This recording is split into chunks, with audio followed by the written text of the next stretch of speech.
Il tremblait, sale, et disait fuir pour sa vie. Elle l'a accueilli sans savoir qui il était vraiment. Cet homme pauvre était en réalité un millionnaire caché. Si cette histoire vous intéresse, n'oubliez pas de vous abonner à notre chaîne et dites-nous de quelle ville vous nous regardez. Nous continuons. Le soleil frappait impitoyablement la petite propriété d'Élise Dupont en cet après-midi d'août. Les craquelures du sol semblaient serpenter sans fin à travers le terrain desséché, comme si elles reflétaient les propres fissures de sa vie. Les mains calleuses appuyées contre la clôture de bois usé, elle observait l'horizon taché de nuages gris qui promettaient, une fois de plus, une pluie qui ne viendrait jamais. Le vent tiède soufflait paresseusement, soulevant une fine couche de poussière qui dansait dans l'air comme de petits fantômes de ce que cette terre avait été autrefois. Élise repoussa ses cheveux châtains rebelles derrière l'oreille, un geste automatique devenu son tic nerveux depuis qu'elle avait assumé seule la responsabilité de ce morceau de terre hérité de son père. « Maman, regarde ce que j'ai trouvé !» La voix cristalline d'Amélie, sa fille de 7 ans, brisa le silence de l'après-midi. La petite accourait, quelque chose dans ses petites mains, ses cheveux bouclés dansant au vent, ses yeux brillants de cette innocence qu'Élise luttait chaque jour pour préserver. « Doucement, mon amour, attention de ne pas tomber », avertit Élise, un sourire adoucissant ses traits fatigués. Amélie était sa lumière, son port d'attache, la raison pour laquelle elle restait debout, même quand tout semblait s'écrouler autour d'elle. La fillette s'approcha, essoufflée, exhibant fièrement une petite fleur sauvage qui avait réussi à éclore entre les craquelures du sol. « Elle est forte comme toi, maman. Elle a poussé même si la terre est tout abîmée. » Élise sentit un nœud dans sa gorge. Sa fille avait cette capacité unique de trouver de la beauté dans les choses, les plus simples, de transformer les adversités en leçons de vie. Tandis qu'elle caressait les boucles de la petite, ses pensées vagabondèrent vers le père d'Amélie, un chapitre douloureux de son histoire qu'elle préférait garder sous clé. Dans la modeste cuisine de sa maison, les pains de la veille attendaient encore d'être livrés aux quelques clients qu'elle parvenait à conserver dans la région. C'était avec ce travail, ajouté à la vente de confitures maison et quelques services rendus aux voisins, qu'Élise maintenait son petit monde en marche. L'après-midi avançait paresseusement quand les premières gouttes de pluie commencèrent à tomber, la prenant par surprise. « Amélie, rentrons! Je dois ramasser les pains avant qu'ils ne soient mouillés !» cria-t-elle en courant vers la véranda où elle avait laissé les paniers exposés. C'est à ce moment qu'un bruit étrange attira son attention. Un claquement métallique, suivi d'un bruit sourd, venait de la direction de la clôture au fond de la propriété. Élise se figea un instant, le cœur battant dans sa poitrine. Vivant seule avec une enfant, elle avait appris à être prudente face à tout mouvement inhabituel. « Amélie rentre et reste dans le salon », ordonna-t-elle avec fermeté, mais sans montrer la nervosité qui commençait à grandir dans sa poitrine. La petite, percevant la gravité dans le ton de sa mère, obéit promptement. La pluie s'intensifiait, formant un rideau gris qui rendait la visibilité difficile. Élise prit la vieille lampe de poche qu'elle gardait toujours près de la porte et, respirant profondément pour se donner du courage, commença à marcher en direction du bruit. Ses pas étaient prudents, mesurés, tandis que ses yeux tentaient de percer la densité de la pluie qui tombait maintenant plus fort. L'odeur de terre mouillée emplissait l'air, se mêlant à quelque chose d'autre, quelque chose de différent. C'est alors que ses yeux trouvèrent enfin l'origine du son. Près de la clôture du fond, une silhouette masculine gisait, partiellement couverte par la boue qui commençait à se former. Élise sentit son cœur manquer un battement. L'homme avait des vêtements déchirés, sales, et semblait avoir traversé l'enfer pour arriver jusqu'ici. Sa respiration était lourde, irrégulière, et quand il leva finalement son visage, ses yeux rencontrèrent les siens. Un bleu profond, troublant, chargé de désespoir et de supplication. « S'il vous plaît », murmura-t-il, avant que ses paupières lourdes ne se ferment, perdant conscience là même, dans la boue qui se formait sous la pluie de plus en plus forte. À cet instant, debout sous la pluie torrentielle, Élise ne savait pas que sa vie était sur le point de changer complètement. Elle ignorait que cet homme mystérieux, écroulé sur sa propriété comme un cadeau inattendu du destin, portait avec lui des secrets qui transformeraient non seulement sa réalité, mais aussi son cœur. La pluie continuait de tomber impitoyablement quand Élise, contrariant tous ses instincts d'autoprotection, décida d'aider cet étranger. Avec difficulté, elle parvint à traîner l'homme inconscient jusqu'à la véranda de sa maison, ses vêtements trempés goûtant sur le plancher de bois. « Maman, qui est-ce » demanda Amélie, les yeux écarquillés de curiosité, observant depuis la porte du salon. La petite serrait son lapin en peluche préféré, comme elle le faisait toujours quand elle était nerveuse ou anxieuse. « Je ne sais pas, mon amour, mais il a besoin d'aide, » répondit Élise, essayant de garder une voix calme pour ne pas effrayer sa fille. « Va chercher quelques serviettes dans l'armoire de la salle de bain, s'il te plaît. » Pendant qu'Amélie courait exécuter la demande, Élise examina mieux l'inconnu. Malgré ses vêtements sales et déchirés, il y avait quelque chose dans ses traits qui trahissait une origine différente de celle de la plupart des travailleurs ruraux de la région. Ses mains, bien que blessées, avaient un aspect délicat, qu'avec des doigts longs et bien entretenus. La pluie commença à diminuer dehors, se transformant en une bruine fine qui tambourinait sur le toit. Élise nettoya le visage de l'homme avec l'une des serviettes apportées par Amélie, révélant des traits qui semblaient sculptés avec précision. Mâchoire bien définie, nez droit, sourcils expressifs. Il ressemble à un prince des contes. « De fait, maman !» chuchota Amélie, maintenant assise sur le sol de la véranda, observant attentivement l'étranger. Sauf qu'il est tout sale.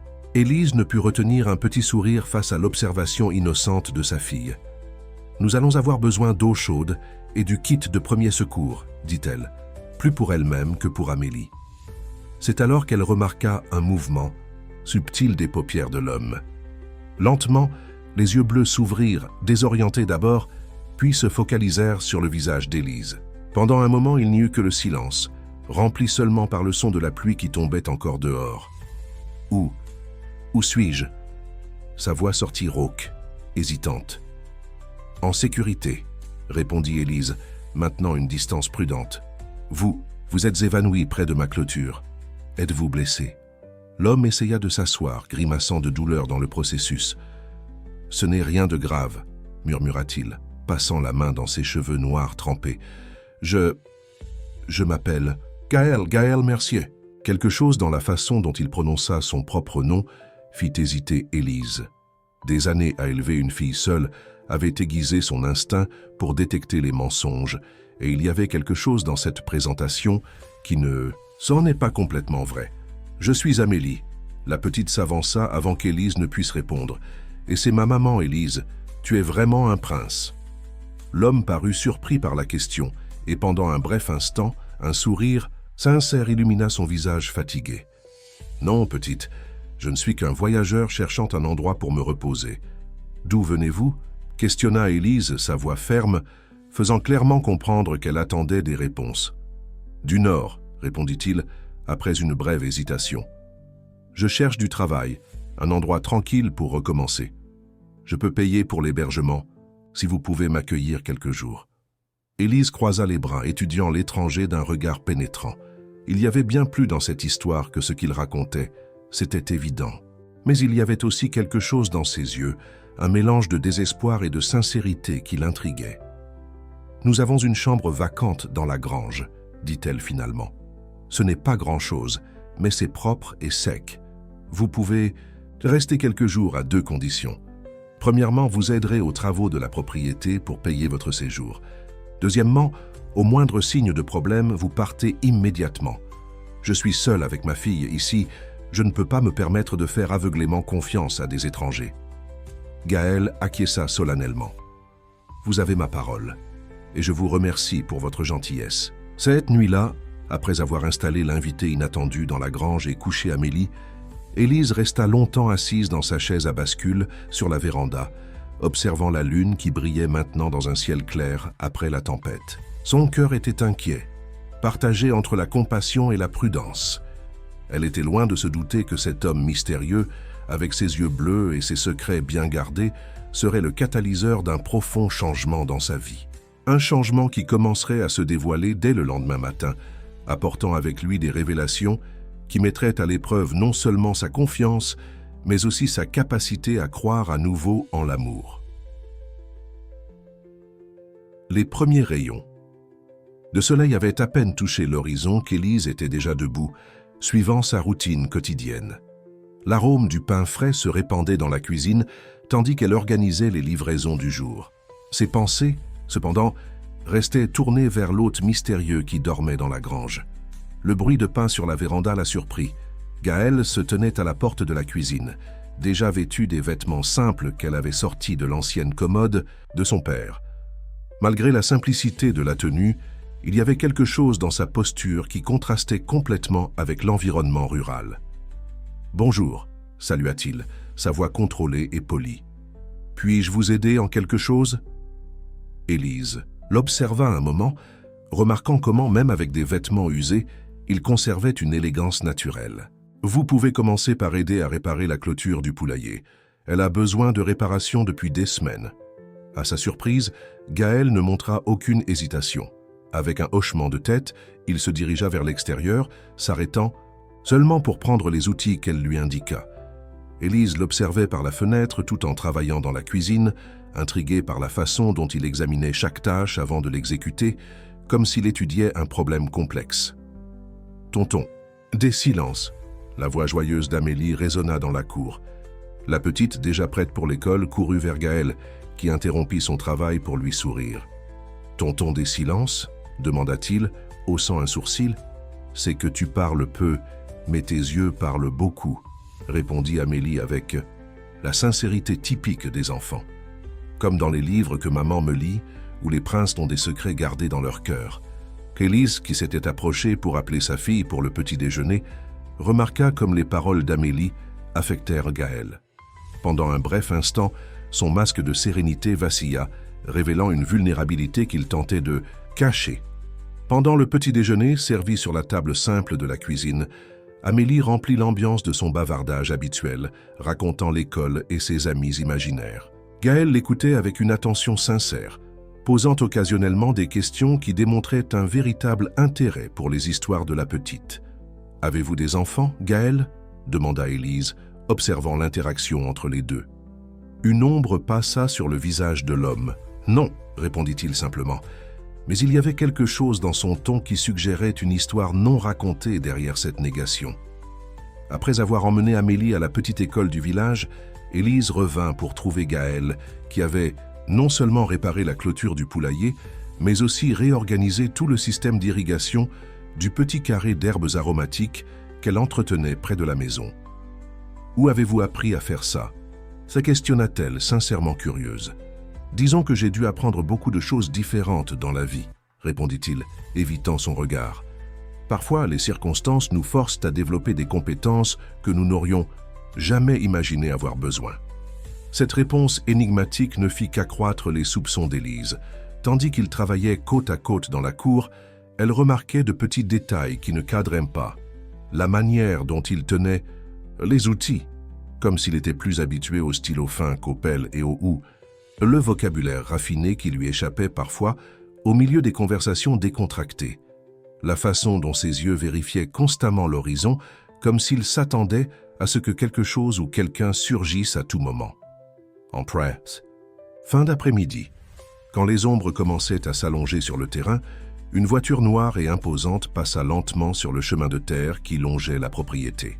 Élise n'y accorda pas beaucoup d'importance, mais elle remarqua comment Gaël se retira immédiatement derrière la grange, son corps tendu comme une corde de violon sur le point de se rompre. « Un problème ?»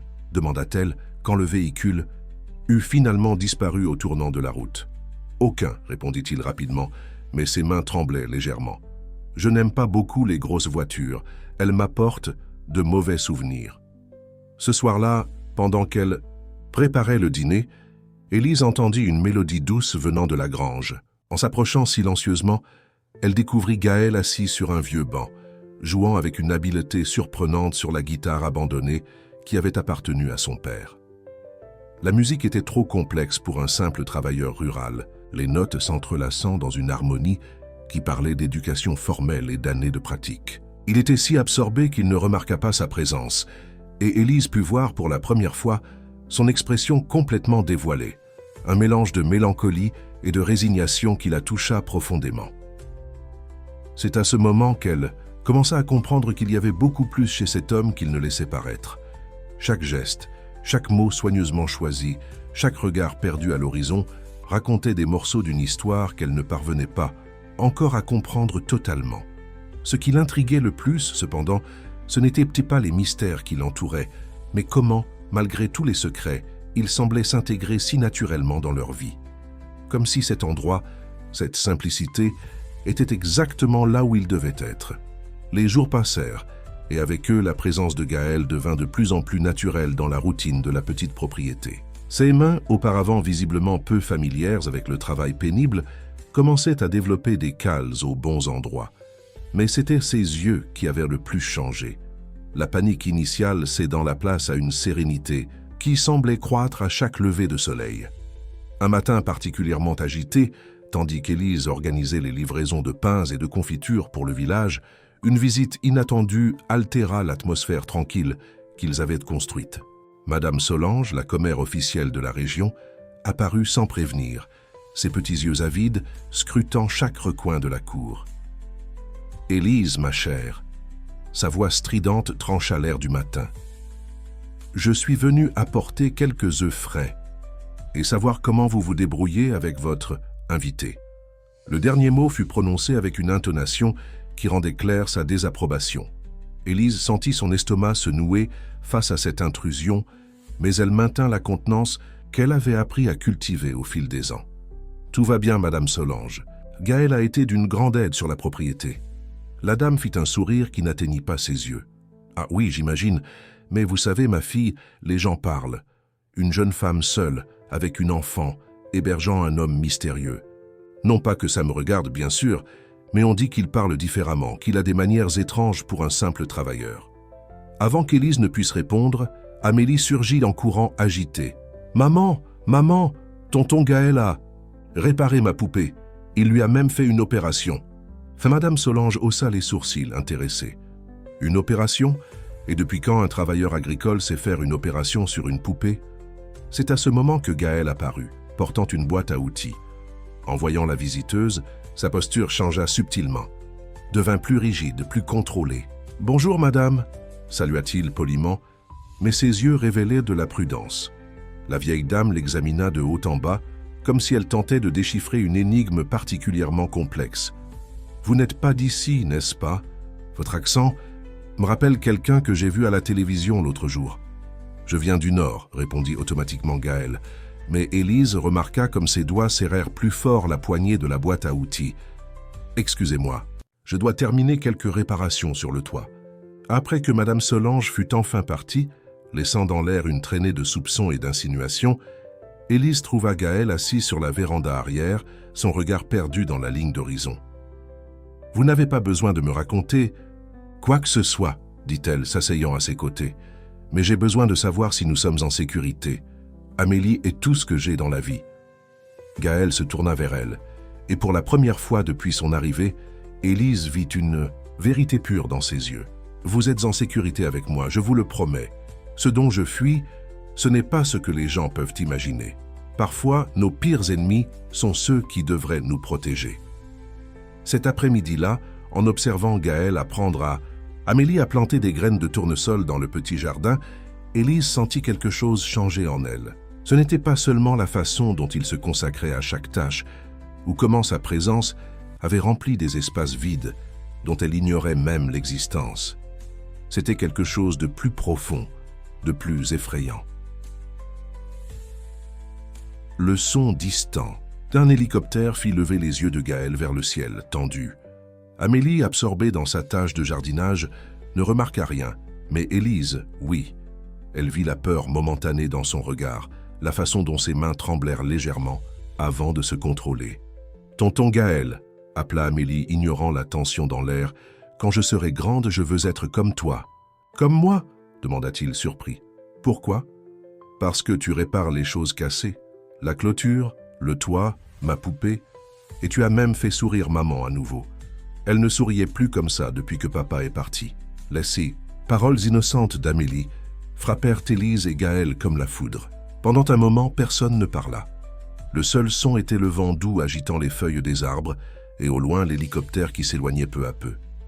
C'est alors qu'Élise réalisa que, indépendamment des secrets que Gaël portait, il avait apporté quelque chose de précieux dans leur vie, la capacité de croire que certaines choses brisées pouvait en effet être réparée. Même si le prix de cette réparation était de faire face à des vérités qu'il n'était pas encore prêt à révéler. Une semaine après la visite de Madame Solange, la routine sur la propriété fut interrompue par un événement inhabituel. Élise organisait les étagères de la petite boutique qu'elle tenait à l'entrée de la propriété quand une voiture luxueuse, différente du SUV noir des jours précédents, se gara devant le portail. Un homme élégant, portant un costume impeccable malgré la chaleur descendue du véhicule, ses chaussures italiennes soulevaient de petits nuages de poussière tandis qu'il marchait vers la boutique. Il y avait quelque chose dans son sourire qui fit frissonner Élise. « Bonjour, madame », salua-t-il avec une cordialité étudiée. « Je cherche des informations sur un ami qui pourrait passer par cette région. Peut-être pourriez-vous m'aider ?» Avant qu'Élise ne puisse répondre, l'homme sortit de la poche de sa veste une photographie. On y voyait un Gaël complètement différent, souriant à l'appareil. Cheveux parfaitement coiffés, costume bien coupé, dans un environnement qui semblait être le toit-terrasse d'un immeuble d'entreprise. « Son nom est Gaël Beaumont », continua l'étranger, observant attentivement les réactions d'Élise. « C'est un cadre qui est temporairement éloigné de ses responsabilités. Nous sommes inquiets pour son bien-être. » Élise maintint son expression neutre. Des années de survie en solitaire lui avaient appris à masquer ses émotions. « Je suis désolé, mais je ne connais personne de ce genre. Comme vous pouvez le voir, ici ne passent que des travailleurs agricoles et des commerçants locaux. » L'homme sourit à nouveau, mais ses yeux restèrent froids. « Bien sûr, je comprends. Mais si par hasard vous le voyez, pourriez-vous me contacter? Je suis Olivier Corbeil, directeur financier du groupe Beaumont. Il est important que nous le retrouvions pour son propre bien. » Il laissa une carte sur le comptoir, son regard parcourant chaque détail de la propriété. « Joli endroit que vous avez là, madame. Ce serait dommage qu'il arrive quelque chose. » La menace voilée dans ses paroles glaça le sang d'Élise, mais elle garda son sang-froid. « Merci de votre visite, monsieur Corbeil. Bonne journée. » Après que la voiture fut partie, Élise courut vers la grange où Gaël travaillait sur un autre de ses projets de rénovation. En la voyant entrer précipitamment, il comprit immédiatement que quelque chose n'allait pas. « Que s'est-il passé ?» et demanda-t-il, lâchant ses outils. « Olivier Corbeil était ici, » dit-elle, observant comment son visage pâlissait en entendant le nom. « Qui êtes-vous vraiment, Gaël? Et pourquoi cet homme vous recherche-t-il » Gaël s'assit lourdement sur ses, une botte de foin passant ses mains sur son visage avec une angoisse visible. « J'aurais dû partir avant. J'étais égoïste de rester, de vous mettre en danger. » « Non !» La voix d'Élise sortit plus forte qu'elle ne l'avait prévu. « Assez de fuir, dites-moi la vérité, toute la vérité. » Pendant un long moment, seul le bruit du vent dans les interstices de la grange remplit le silence entre eux. Finalement, Gaël leva les yeux pour rencontrer les siens. « Mon vrai nom est Gaël Beaumont. Je suis, où j'étais, le principal. Actionnaire du groupe Beaumont, l'un des plus grands conglomérats d'entreprises du pays. » commença-t-il, sa voix chargée d'amertume. « Olivier était plus que mon directeur financier. Il était mon tuteur depuis que mes parents, depuis que je me suis retrouvé seul. Je lui faisais confiance comme à un second père. » Élise s'assit à ses côtés, sentant que cette histoire était loin d'être terminée. « Que s'est-il passé ?»« J'ai découvert des irrégularités, des systèmes de détournement d'argent à des proportions astronomiques. Quand j'ai confronté Olivier, j'ai réalisé qu'il était derrière tout ça. Mais c'était trop tard. Il avait déjà préparé un dossier m'incriminant, utilisant des documents falsifiés et des témoins achetés. Le soleil de l'après-midi entrait par les fentes de la grange, créant des motifs de lumière et d'ombre qui dansaient sur eux, tandis que l'histoire se déroulait. Il a tout planifié pendant des années, attendant le bon moment pour me faire tomber et prendre le contrôle total. Quand j'ai réalisé que je ne pouvais pas lutter, pas à ce moment-là, pas contre tout le système qu'il avait corrompu, j'ai décidé de disparaître. J'avais besoin de temps pour réfléchir, pour rassembler des preuves. Et vous avez atterri ici, Élise compléta doucement. Et j'ai trouvé bien plus que ce à quoi je m'attendais, répondit-il, son regard rencontrant le sien avec une intensité qui fit accélérer son cœur. J'ai trouvé un endroit où l'argent n'est pas la seule mesure de valeur, où réparer une clôture a plus de sens que de conclure un contrat millionnaire, où... Le bruit de pas courant interrompit ses paroles.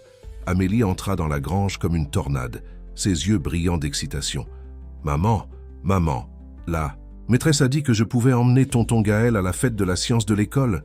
Je peux, s'il te plaît ?» La réalité de la situation frappa Élise comme un coup de poing. Cet homme, qui était devenu si important dans leur vie, était pourchassé par des personnes dangereuses. Et maintenant, elle devait décider, lui faire entièrement confiance ou protéger sa fille d'une possible déception de plus. La nuit tomba sur la propriété, amenant avec elle une pluie fine et persistante. Après avoir couché Amélie, Élise trouva Gaël assis sur la véranda, son regard perdu dans l'obscurité au-delà de la cour. La conversation de l'après-midi pesait encore entre eux, chargée de révélations et de décisions non prises. « Elle s'est endormie en te demandant de lui lire une histoire demain, » dit Élise, s'asseyant sur la chaise à côté, « sur des princes déguisés en paysans. » Un sourire triste apparut sur le visage de Gaël. On dirait qu'elle a toujours su, n'est-ce pas?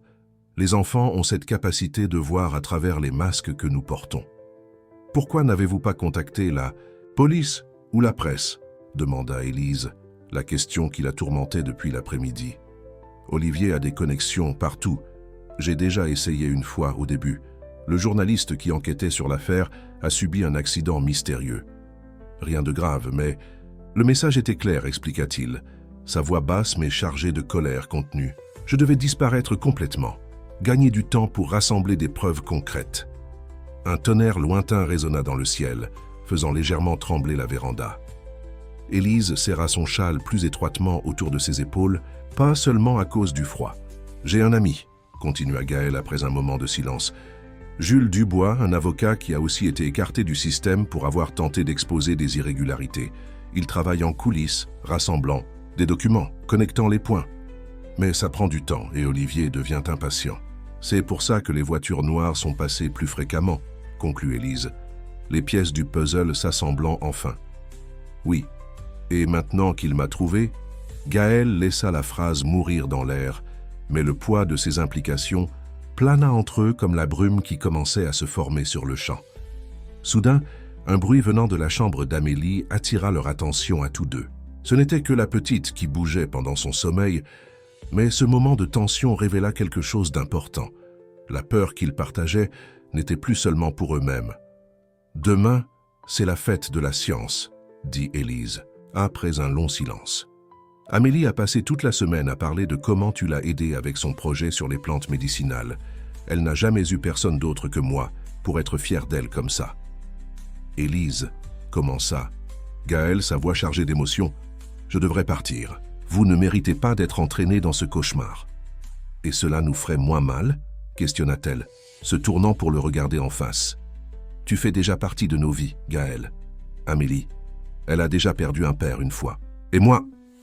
Elle hésita, des mots non dits pesant dans son cœur. Un nouveau tonnerre, plus proche maintenant, fit clignoter les lumières de la maison. Dans le bref moment d'obscurité, leurs mains se trouvèrent sur l'accoudoir de la chaise. Un contact non planifié qui envoya des ondes d'électricité à travers eux deux.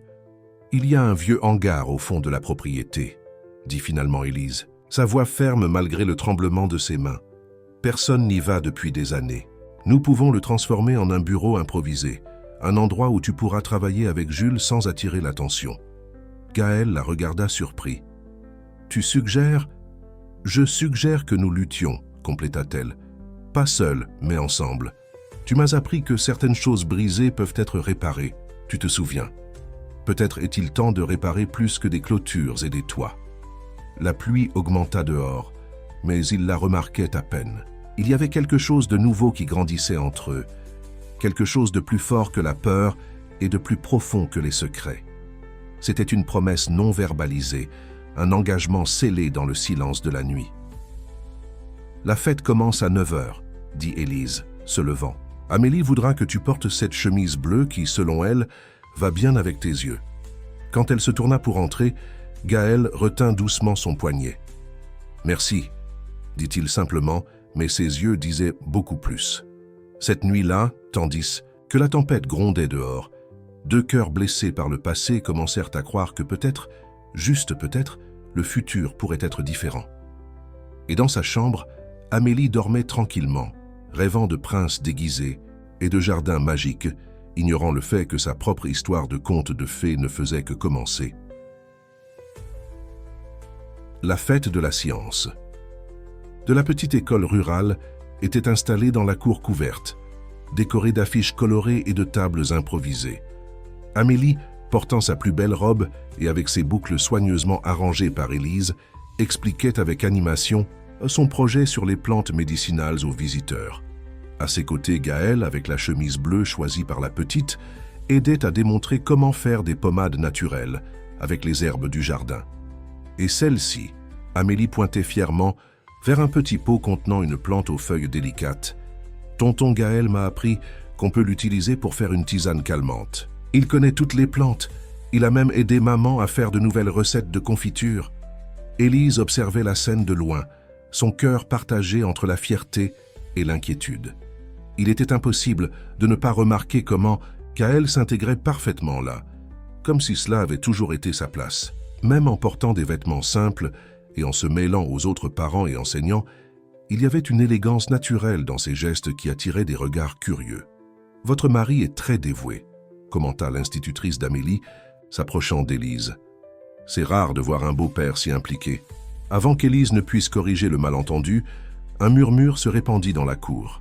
Un homme grand, portant un costume coûteux qui contrastait complètement avec l'environnement scolaire, venait d'entrer dans l'enceinte. Élise sentit son sang se glacer en reconnaissant Olivier Corbeil. Gaël le vit aussi. Pendant un instant, son visage perdit toute couleur, mais il garda son sang-froid, se tournant discrètement pour continuer l'explication du projet avec Amélie. La petite, absorbée dans sa présentation, ne remarqua pas la tension qui s'installa dans l'air. Corbeil marchait lentement entre les tables, feignant l'intérêt pour les projets doux scolaires, mais ses yeux astucieux scrutaient l'environnement avec détermination. Quand il arriva enfin à la table d'Amélie, son sourire calculé fit Élise s'approcher instinctivement. « Quel projet intéressant !» commenta-t-il, sa voix mielleuse chargée de fausse cordialité. « Tu as dû avoir beaucoup d'aide pour préparer quelque chose d'aussi sophistiqué. » Amélie, ignorant la tension autour d'elle, sourit radieusement. « Oui, tonton Gaël m'a aidé. Il sait tout sur les plantes et... » « Gaël ?» interrompit Corbeil, ses yeux brillants de malice contenue. « Quel nom intéressant. Vous savez, je connais quelqu'un avec ce même nom, une personne très importante qui est temporairement éloignée de ses responsabilités. » C'est à ce moment que Jules, Dubois, l'avocat que Gaël avait mentionné, surgit de façon inattendue aux côtés de Corbeil. Son costume était moins impeccable que celui du cadre, mais sa présence provoqua un impact visible. « Quelle coïncidence de vous trouver ici, Olivier !» commenta Jules avec désinvolture, mais il y avait un poids dans ses paroles qui fit se raidir Corbeil. « Je suis venu rendre visite à ma nièce. Vous savez, celle qui étudie dans la même classe que la fille du procureur régional ?» Le sourire de Corbeil vacilla un instant. « Jules, je ne savais pas que vous aviez de la famille dans cette région. »« Oh, j'ai beaucoup de contacts par ici, » répondit l'avocat, son ton toujours décontracté, mais ses yeux durs comme l'acier. « Y compris certains très intéressés par certains documents qui sont récemment arrivés entre mes mains. Des documents concernant des transactions financières douteuses. » L'échange de regards entre les deux hommes était chargé de significations cachées. Corbeil ajusta sa cravate, un geste nerveux qui trahissait son calme apparent. « Eh bien, je dois y aller, dit-il finalement. Beaucoup d'engagement. Ce fut un plaisir de connaître ton projet, petite. » Quand Corbeil sortit, laissant une traînée de tension dans l'air, Jules s'approcha discrètement de Gaël. « Nous devons parler, » murmura-t-il. « Les choses bougent plus vite que prévu. » Élise, qui était restée proche pendant toute l'interaction, sentit son cœur se serrer. La bulle de sécurité qu'ils avaient construite était sur le point d'éclater, et elle savait que des décisions difficiles devraient être prises. « Tonton Jules va rester pour le goûter ?» demanda innocemment Amélie, ignorant le drame qui se déroulait. « J'ai fait des biscuits aux herbes avec maman. » L'avocat sourit gentiment à la petite, mais ses yeux préoccupés rencontrèrent ceux de Gaël.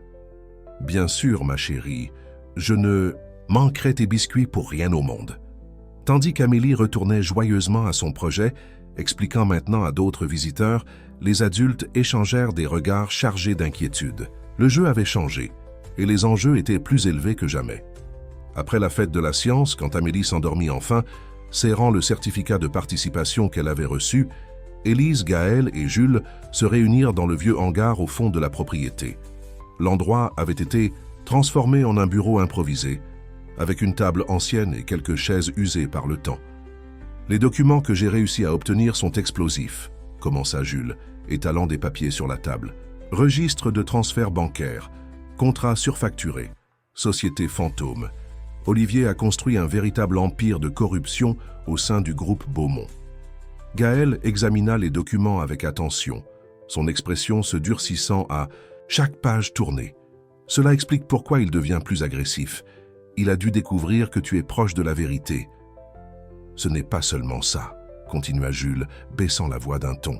J'ai trouvé des preuves qu'il planifiait ta chute depuis des années, Gaël. Depuis que tes parents, depuis que tu as pris le contrôle du groupe. Élise, qui se tenait debout près de la fenêtre, observant la nuit dehors, sentit un frisson parcourir son échine.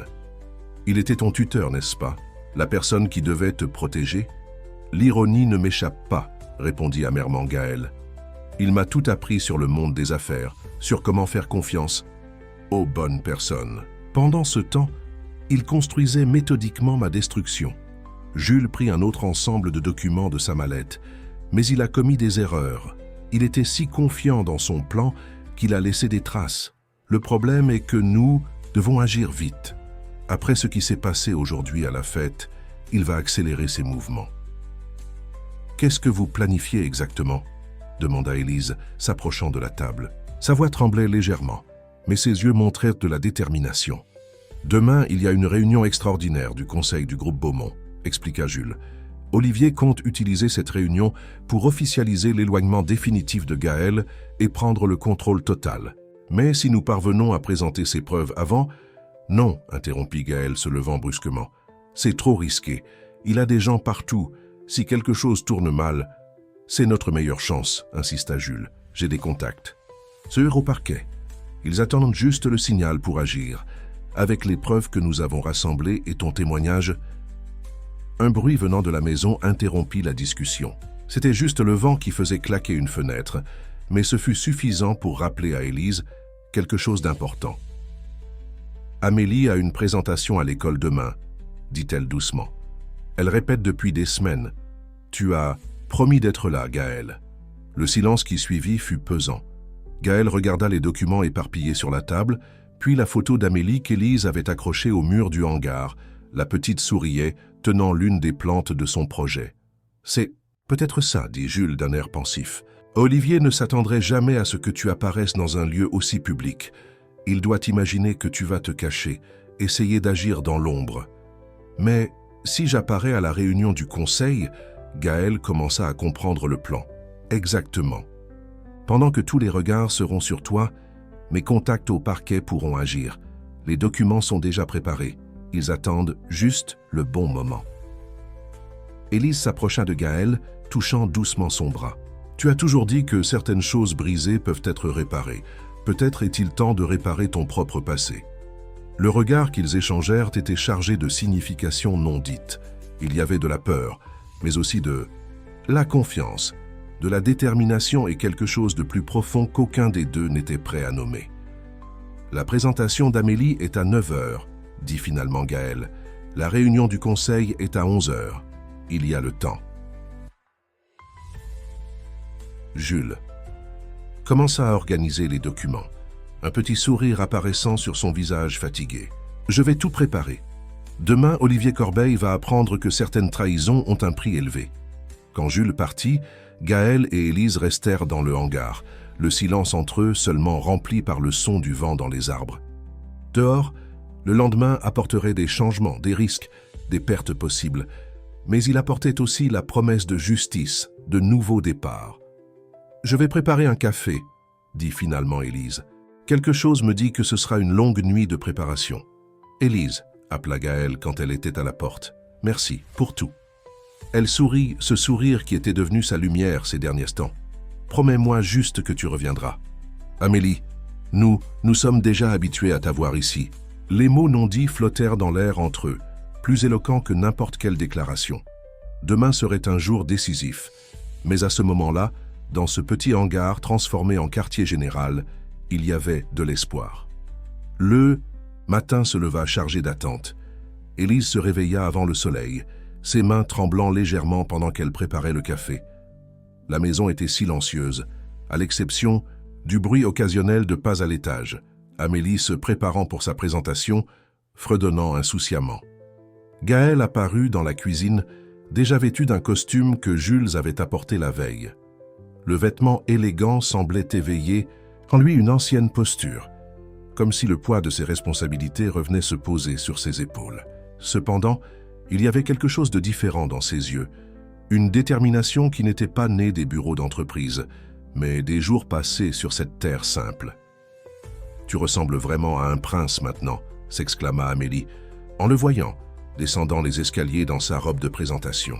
« Mais je préfère quand tu portes les vêtements pour travailler au potager. » Le commentaire innocent amena des sourires sur les visages tendus des adultes. Gaël s'agenouilla pour être à la hauteur de la petite, ajustant le nœud de sa robe. « Tu sais, Amélie, parfois nous devons nous habiller différemment à l'extérieur, mais ce qui compte, c'est qui nous sommes à l'intérieur. » Comme dans « Les contes de fées ?» demanda-t-elle, ses yeux brillants, où le prince se déguise en paysan pour découvrir le véritable amour. Élise, qui observait la scène tout en finissant de préparer le petit déjeuner, sentit son cœur se serrer. Comment expliquer à une enfant que parfois les contes de fées peuvent avoir des moments de peur et d'incertitude avant la fin heureuse? Le petit déjeuner fut servi dans un silence chargé de non-dits. Amélie, absorbée dans son propre monde d'attente concernant sa présentation, ne percevait pas la tension qui planait dans l'air. Ses parents, car c'est ainsi qu'elle les voyait déjà dans son cœur, échangèrent des regards pleins de signification pendant qu'elle bavardait au sujet de sa pièce. « Tu vas vraiment utiliser cette musique que tu m'as apprise, tonton Gaël ?» Chaos demanda Amélie entre deux bouchées de sa tartine. « Bien sûr, » répondit-il en souriant. « Cette chanson sur l'espoir et les nouveaux départs, elle ne pourrait pas être plus parfaite. » Le bruit d'une voiture s'approchant les fit tous se figer un instant, mais ce n'était que Jules, arrivant plus tôt que prévu. Il entra dans la cuisine portant un porte-documents en cuir et un air sérieux. « Tonton Jules !» Amélie courut pour l'embrasser. « Toi aussi tu viens voir ma présentation ?»« Je ne la manquerai pour rien au monde, petite, » répondit-il, son expression s'adoucissant momentanément. Puis, se tournant vers les adultes, « Nous devons revoir quelques détails avant de partir. » Pendant qu'Amélie montait chercher son sac à dos, les trois se réunirent rapidement sur la véranda. La rosée du matin brillait encore sur l'herbe, créant une scène presque irréelle de tranquillité. « Les procureurs sont en position », informa Jules à voix basse. « Dès que tu entreras dans la salle du conseil, Gaël, ils seront prêts à agir, mais nous devons être précis avec le timing. Et si quelque chose tourne mal ?» Élise ne put contenir la question qui la tourmentait. « Rien ne tournera mal », affirma Gaël, mais sa main chercha instinctivement la sienne, entrelaçant leurs doigts. « Je vais voir la présentation d'Amélie, puis j'irai directement à la réunion.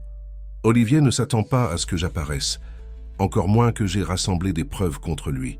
Il est dangereux, » insista Élise. « Tu l'as dit toi-même, il a des gens partout. »« C'est justement pour ça que nous devons agir maintenant, » intervint Jules. « Plus nous attendons, plus il a le temps d'effacer ses traces et de renforcer sa position. » Le bruit des pas d'Amélie descendant les escaliers interrompit la conversation. Elle apparut portant son sac à dos et une petite guitare, la même que Gaël avait utilisée pour lui apprendre la chanson pour sa présentation. « Je suis prête », annonça-t-elle joyeusement. « On y va ?» Les adultes échangèrent un dernier regard significatif avant de se diriger vers les voitures.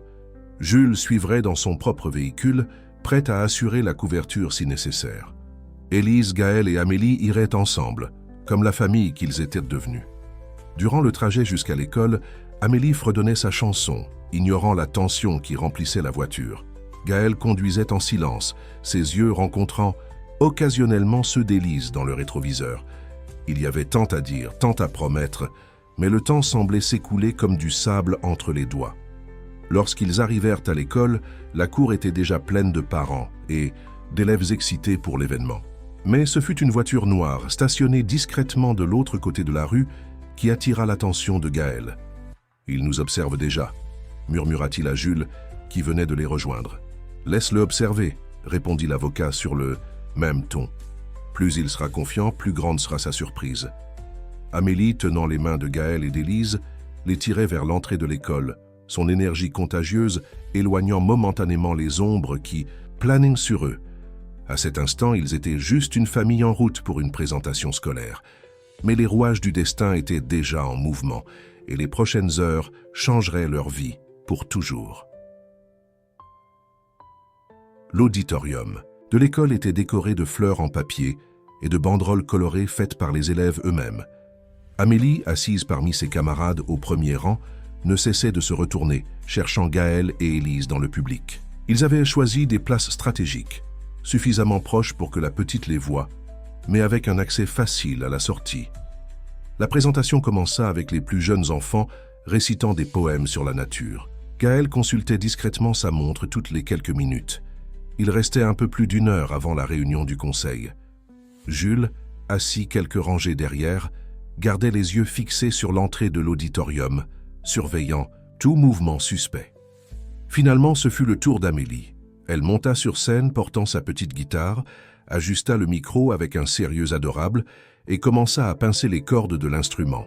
La mélodie que Gaël lui avait enseignée remplit l'espace, une chanson sur l'espoir et les nouveaux départs, sur trouver la lumière même dans les moments les plus sombres.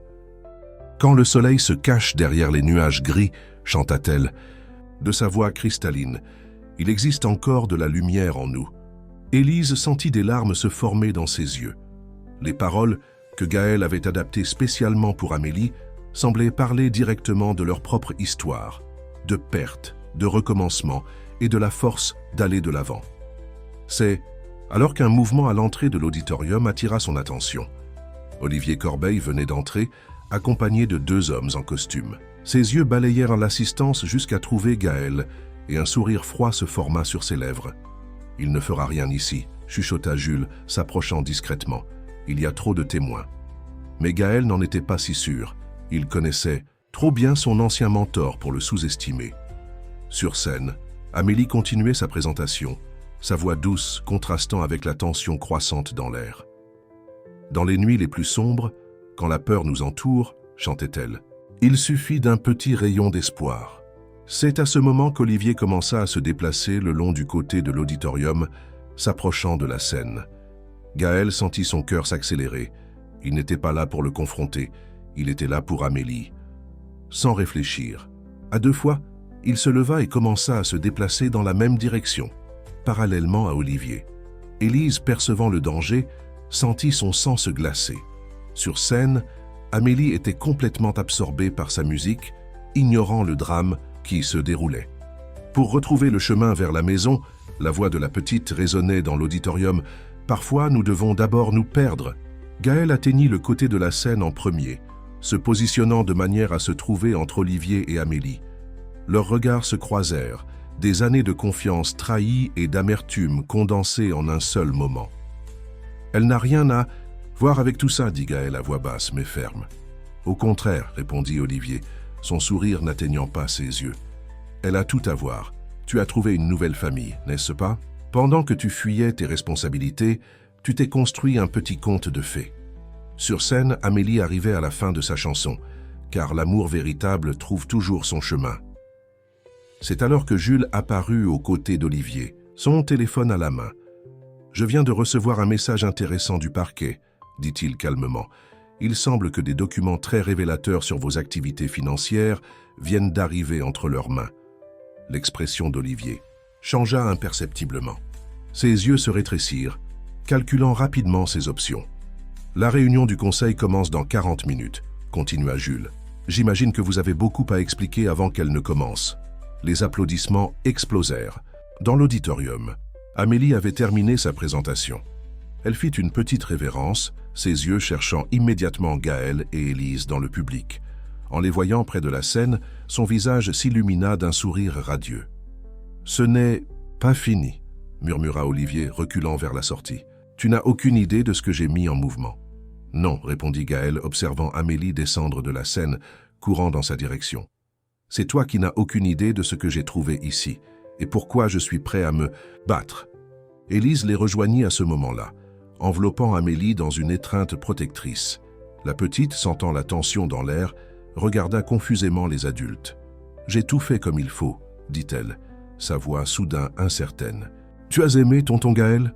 Il s'agenouilla pour être à sa hauteur, son sourire sincère, malgré l'adrénaline courant encore dans ses veines.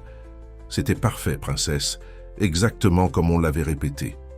Tandis qu'Olivier quittait précipitamment l'auditorium, suivi de ses hommes, Jules vérifiait une fois de plus son téléphone. Les procureurs sont en route vers le siège du groupe. C'est l'heure. Gaël regarda Élise et Amélie, son cœur partagé entre le devoir et le désir de rester. Mais avant qu'il ne puisse dire quelque chose, Élise prit sa main. « Va, dit-elle doucement. Termine ce qui doit être terminé. Nous t'attendrons. »« Tu promets de revenir vite ?» demanda Amélie, ses grands yeux pleins d'espoir. « Je te le promets, » répondit-il, embrassant le front de la petite.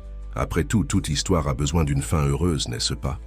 L'imposant édifice du groupe Beaumont s'élevait comme une tour de verre et d'acier contre le ciel de la ville. Gaël, assis sur le siège passager de la voiture de Jules, observait son ancienne maison avec un mélange de nostalgie et de détermination. Combien de fois avait-il franchi ses portes, confiant dans son rôle de leader? Maintenant, il revenait non pas comme héritier, mais comme quelqu'un qui avait trouvé un but plus grand que la fortune et le pouvoir. Les procureurs sont déjà en position, informa Jules, garant la voiture. Nous avons aussi des journalistes. Stratégiquement placés. Olivier ne pourra pas étouffer le scandale cette fois. Dans le hall de l'immeuble, les employés interrompirent leurs activités en reconnaissant Gaël. Des chuchotements et des regards surpris le suivaient, tandis qu'il marchait vers les ascenseurs. Certains esquissèrent même des sourires. Tous n'avaient pas adhéré à l'histoire de sa prétendue disgrâce. « Monsieur Beaumont », une voix familière l'appela. C'était Marine, son ancienne secrétaire, courant dans sa direction les yeux embués. « Je savais que vous reviendriez. Les choses n'ont pas été les mêmes depuis que... » Marine, l'interrompit-il gentiment. « J'ai besoin que vous me rendiez un dernier service. Il y a un dossier dans mon ancien bureau, caché derrière le tableau, de Van Gogh. Vous savez lequel ?» La secrétaire acquiesça, comprenant immédiatement. Monsieur Corbeil n'a jamais réussi à le trouver, même en ayant retourné tout le bureau. Dans l'ascenseur montant vers le dernier étage, Gaël permit à ses pensées de revenir brièvement vers Élise et Amélie. L'image d'elles à l'école, Amélie avec sa guitare et Élise avec ce regard de force tranquille, lui donnait le courage nécessaire pour ce qui allait suivre. « Souviens-toi, dit Jules quand les portes de l'ascenseur s'ouvrirent, tu n'es plus seul dans cette lutte. » La salle du conseil était presque au complet quand ils entrèrent. Le bourdonnement des conversations cessa immédiatement, toutes les têtes se tournant vers la porte. Olivier, qui était debout en bout de table, laissa tomber le dossier qu'il tenait. « Gaël, » parvint-il à dire, retrouvant rapidement sa contenance. « Quelle surprise, agréable, bien que légèrement tardive pour la réunion qui décidera de ton éloignement définitif. » « Il n'est jamais trop tard pour la vérité, Olivier, » répondit Gaël, sa voix calme mais ferme. Ou devrais-je dire, jamais trop tard pour exposer une trahison. Des murmures parcoururent la salle. Les conseillers s'agitaient inconfortablement sur leur siège, sentant la tension croissante dans l'air. « Trahison ?» Olivier rit, mais il y avait un tremblement, presque imperceptible dans sa voix. « Le seul traître ici, c'est toi qui as abandonné tes responsabilités, qui as fui comme un lâche quand les choses sont devenues difficiles. » « Non, Olivier, je n'ai pas fui mes responsabilités. » Gaël s'avança dans la salle, chaque pas calculé. « J'ai fui ton piège, et pendant que tu pensais que je me cachais, j'étais en réalité en train de découvrir qui je suis vraiment. » Marine choisit ce moment pour entrer dans la salle, portant le dossier que Gaël avait demandé. Olivier pâlit visiblement en le reconnaissant. « Messieurs, vous devez vous demander pourquoi j'ai convoqué cette réunion extraordinaire. » Tenta de reprendre le contrôle de la situation Olivier, mais sa voix trahissait maintenant sa nervosité. « Fait, intervint Jules. Les procureurs qui arrivent en ce moment même ont quelques questions très intéressantes sur certaines transactions financières. » Comme sur un signal répété, les portes de la salle s'ouvrirent à nouveau. 2 procureurs, accompagnés de policiers, entrèrent d'un pas ferme. « Olivier Corbeil, » annonça l'un d'eux. « Nous avons un mandat pour votre arrestation préventive et pour la saisie de documents liés à des fraudes financières et détournements de fonds. » Le chaos s'installa dans la salle. Des conseillers se levèrent, certains tentant de se distancer de la scène, d'autres observant abasourdis, tandis qu'Olivier était encerclé par les policiers. « Tu ne comprends pas », cria Olivier à Gaël, tandis qu'il était menotté. « J'ai construit cet empire. J'ai transformé le groupe Beaumont en ce qu'il est aujourd'hui. Tu n'étais qu'un gamin gâté que tu as prévu de détruire depuis le début, » compléta Gaël, sa voix chargée d'une vieille tristesse. « Mais sais-tu quelle a été ta plus grande erreur, Olivier ?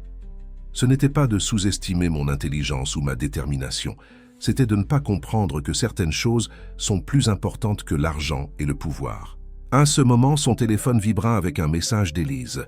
Une photo d'Amélie tenant fièrement son certificat de présentation, son sourire illuminant l'écran. En dessous, un message simple « Nous t'attendons à la maison. » Maison.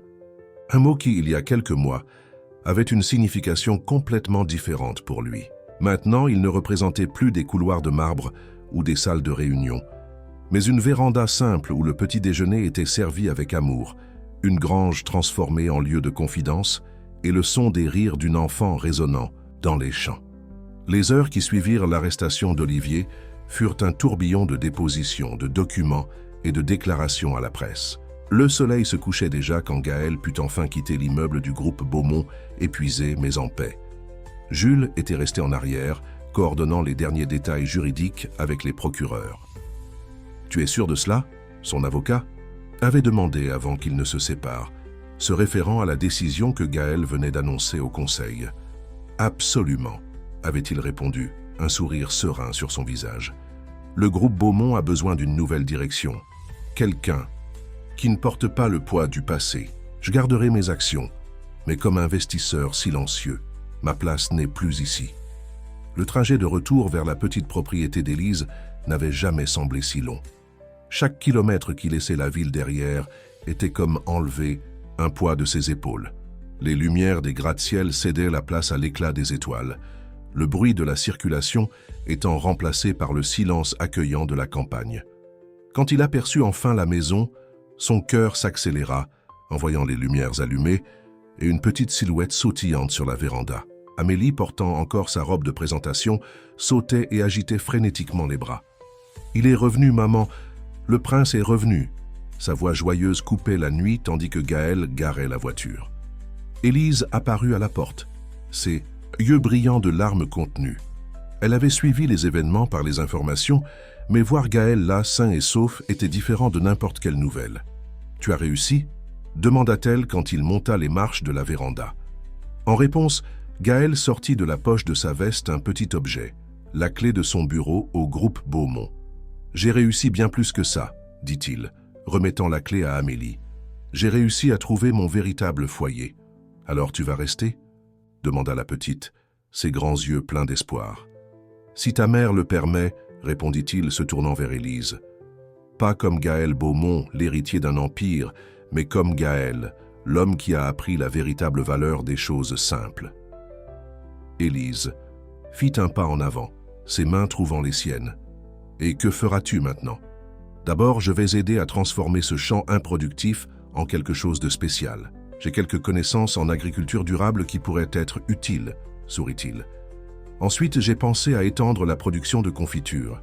Tes recettes sont trop bonnes pour rester limitées au village. Et tu vas m'apprendre. C'est d'autres chansons, » interrompit Amélie, embrassant les jambes des deux adultes. « Toutes les chansons que tu voudras, princesse, » répondit Gaël, se baissant pour la prendre dans ses bras. « Et je vais aussi t'apprendre les étoiles, les plantes et l'amour !» compléta innocemment la petite, faisant rougir les adultes. « Ça, » répondit Élise pour lui, ses doigts s'entrelaçant à ceux de Gaël, « c'est quelque chose que nous apprenons ensemble. » Cette nuit-là, après qu'Amélie se soit finalement endormie, non sans avoir fait promettre 3 fois à Gaël qu'il serait là le lendemain matin, ils restèrent sur la véranda, observant les étoiles. Le silence entre eux était confortable, rempli seulement par le son des grillons et du vent doux dans les arbres. « Tu sais, » dit finalement Gaël, « quand j'ai fui cette nuit-là, j'ai cru que je perdais tout. Je n'imaginais pas que je courais. » Vers tout ce qui comptait vraiment. Élise se blottit plus près de lui, sa tête trouvant une place parfaite sur son épaule. « Parfois, nous avons besoin de nous perdre pour trouver notre vrai chemin. » Comme dans la chanson d'Amélie, sourit-il, se rappelant la présentation du matin. « Comme dans notre histoire, corrigea-t-elle doucement. L'avenir s'ouvrait devant eux comme un champ fertile attendant d'être cultivé. Il y aurait des défis, bien sûr. La vie n'est jamais un conte de fées parfait. Mais maintenant, ils avaient quelque chose de plus précieux que n'importe quelle fortune. Ils savaient, l'un l'autre, ils avaient Amélie, et ils avaient la certitude que certaines rencontres sont écrites dans les étoiles, bien avant qu'elles ne se produisent. Le lendemain, le soleil se lèverait comme toujours, trouvant Gaël aidant au potager, Élise préparant ses confitures, et Amélie remplissant la maison de ses chansons et de ses rires. Et ainsi en serait-il désormais, non pas une vie de luxe et de pouvoir, mais une existence riche en amour, simplicité et vérité. Car parfois, le véritable trésor ne se trouve pas dans les coffres d'un empire d'entreprise, mais dans le sourire d'un enfant, dans la chaleur d'une étreinte sincère et dans la paix de finalement trouver sa place dans le monde. Dans les semaines qui suivirent l'arrestation d'Olivier, la vie dans la petite propriété s'ajusta à une nouvelle normalité. La nouvelle du scandale au groupe Beaumont était parvenue au village et soudain, tous semblaient avoir une opinion sur le prince déguisé qui vivait parmi eux. Madame Solange, bien sûr, ne perdit pas de temps à visiter toutes les maisons de la région, se vantant d'avoir été la première à soupçonner qu'il y avait quelque chose de différent chez ce jeune homme. Le village bouillonnait d'histoires, de plus en plus élaborées, sur comment le millionnaire s'était caché, ici. Mais à l'intérieur de la propriété d'Élise, la vie suivait son propre rythme plus doux et plus vrai que n'importe quel commérage local. Par un matin particulièrement agréable, tandis qu'Amélie était à l'école, Gaël surprit Élise avec une proposition inattendue. « Et si nous transformions ce champ improductif en plantation de fruits rouges ?» suggéra-t-il pendant le petit déjeuner. « Tes confitures sont déjà célèbres dans la région. Imagine pouvoir produire ta propre matière première. » Élise baissa sa tasse de café, étudiant le visage de l'homme en face d'elle. Cela exigerait un investissement considérable. Irrigation, plan, préparation du sol. Par chance, sourit-il, prenant sa main sur la table, je connais quelqu'un qui comprend un peu les investissements et beaucoup sur les recommencements. Gaël, hésita-t-elle, je ne veux pas que tu utilises ton argent ici. Je ne veux pas que les gens pensent que j'ai acheté ma place dans cette famille, compléta-t-il doucement. Élise, ce que nous avons construit ici n'a pas de prix. L'argent n'est qu'un outil, comme cette vieille pelle dans la grange. Ce qui compte, c'est ce que nous en faisons. À ce moment, le bruit d'une voiture qui s'approchait attira l'attention des deux. C'était Jules, conduisant sa voiture maintenant moins impeccable, habitué aux routes de terre de la région. « Bonjour les tourtereaux », plaisanta-t-il, entrant dans la cuisine sans cérémonie. Depuis les événements au groupe Beaumont, l'avocat était devenu un visiteur fréquent et apprécié. « J'ai apporté les plans que tu as demandés », continua-t-il, posant sur la table quelques papiers. « Et aussi les documents de la coopérative. Tout est prêt pour commencer quand vous voulez. » Élise prit les papiers, ses yeux s'écarquillant en voyant les détails du projet.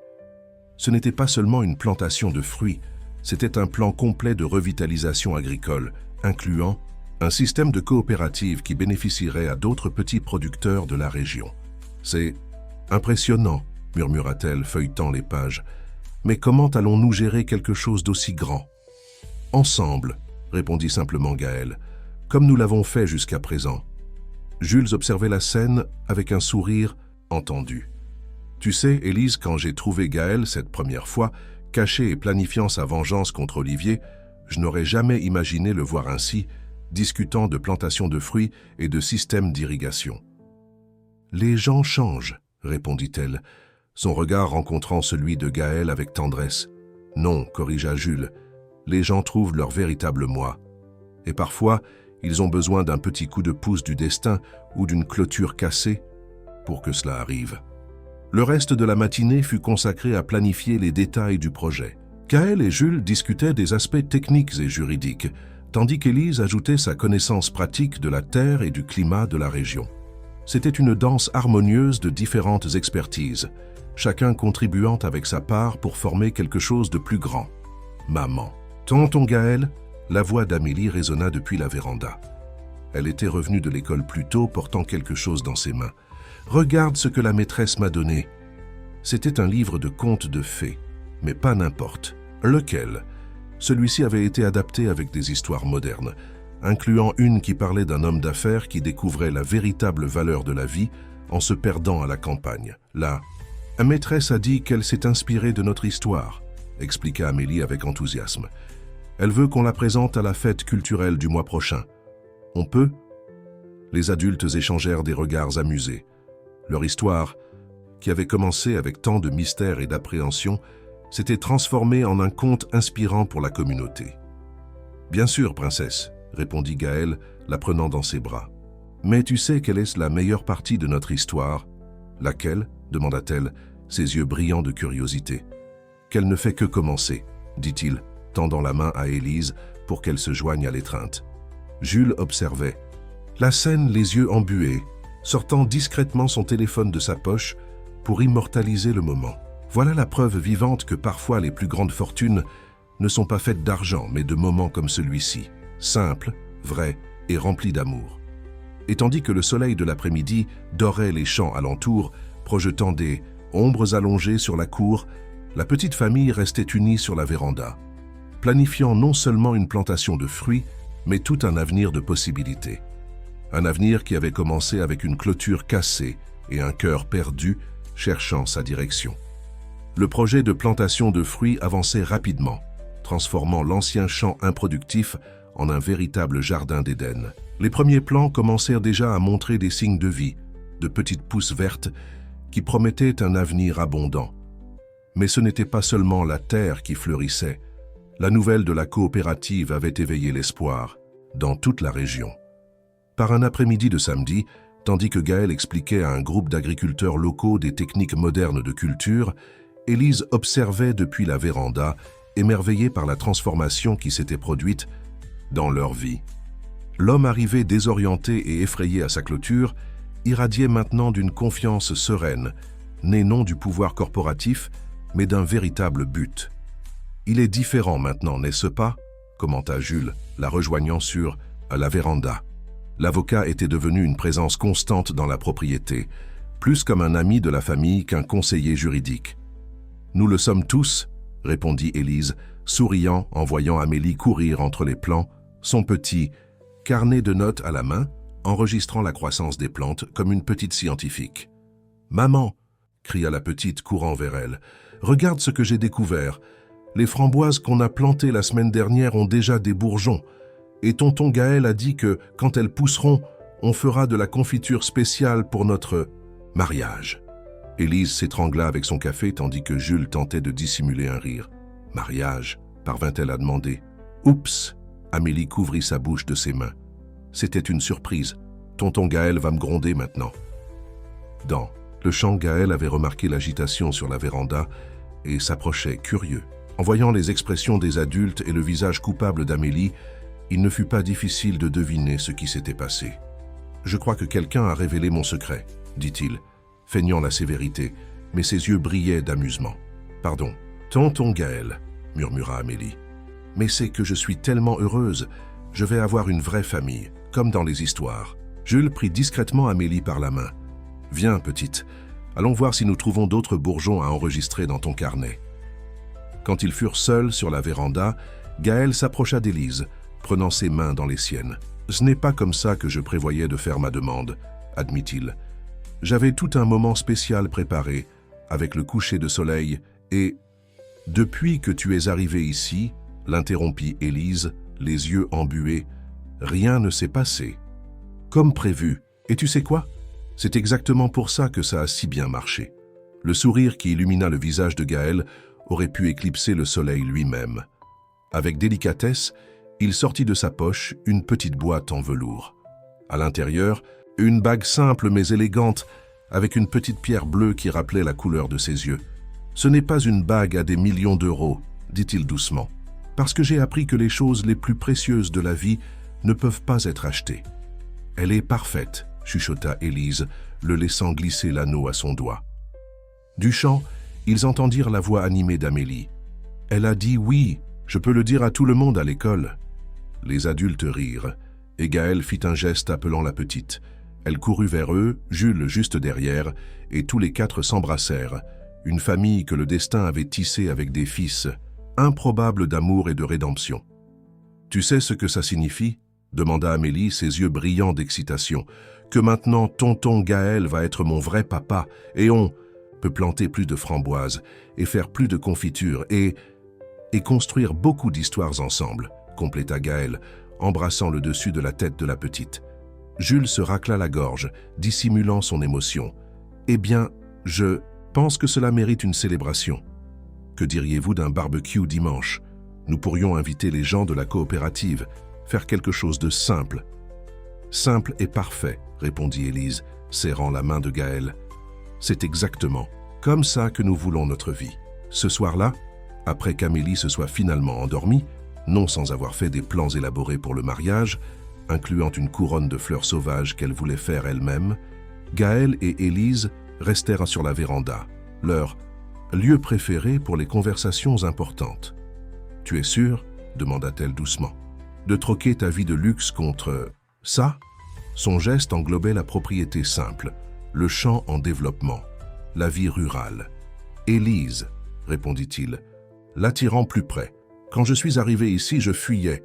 Maintenant, pour la première fois de ma vie, je cours vers quelque chose de réel, de vrai, bien plus précieux que n'importe quel empire d'entreprise. » Le vent doux de la nuit apportait le parfum des premières fleurs du verger, une promesse de fruits futurs. Au-dessus d'eux, les étoiles brillaient avec une clarté qu'aucun gratte-ciel ne pourrait offrir. Et dans les bras l'un de l'autre, deux cœurs qui avaient connu la solitude trouvaient enfin leur place d'appartenance. Les 6 mois qui précédèrent le mariage apportèrent une transformation encore plus profonde à la propriété. Le champ de fruits rouges était devenu un véritable spectacle, avec des rangées ordonnées de plants chargés de framboises, de mûres et de fraises. La coopérative, maintenant pleinement établie, avait inspiré d'autres agriculteurs de la région à moderniser leurs techniques de culture. Par un matin particulièrement agité, Élise supervisait la première grande récolte de fruits, tandis qu'Amélie courait entre les arbustes, sa robe fleurie tachée du jus des framboises, mûres qu'elle s'arrêtait occasionnellement pour goûter. « Maman, regarde combien !» s'exclamait-elle, levant son petit panier déjà débordant de fruits. « On va faire assez de confitures pour servir à tout le mariage. » Gaël, qui coordonnait un groupe de travailleurs de la coopérative à l'autre extrémité du champ, ne put s'empêcher de sourire en entendant l'enthousiasme de la petite. Le mariage était devenu le sujet favori d'Amélie, qui insistait pour participer à chaque détail de la planification. Le premier lot est déjà séparé pour la nouvelle ligne de confiture gourmet, informa Marine, l'ex-secrétaire de Gaël, maintenant gestionnaire du projet d'expansion commerciale. S'approchant avec son bloc-notes, elle avait quitté le groupe Beaumont pour rejoindre l'entreprise, troquant les talons hauts contre des bottes de campagne avec une satisfaction surprenante. « Les étiquettes sont prêtes ?» demanda Élise, ajustant le chapeau de paille qui la protégeait du soleil. « Elles viennent d'arriver », sourit Marine, montrant un modèle. Le design était élégant mais rustique, avec le nom Confiture du Champ, famille Dupont-Beaumont, en lettres délicates. Élise toucha l'étiquette, avec des doigts tendres, s'émerveillant encore de comment sa petite production artisanale s'était transformée en une entreprise prospère qui bénéficiait à toute la communauté. « Je savais que je vous trouverais ici. » La voix joyeuse de Jules résonna, tandis qu'il s'approchait portant une mallette. « Les documents de l'expansion de la coopérative sont prêts à être signés, et j'ai aussi apporté une surprise. » Il sortit de sa mallette un journal dont la manchette fit Élise retenir son souffle. Un ex-dirigeant transforme une région rurale avec un projet innovant d'agriculture durable.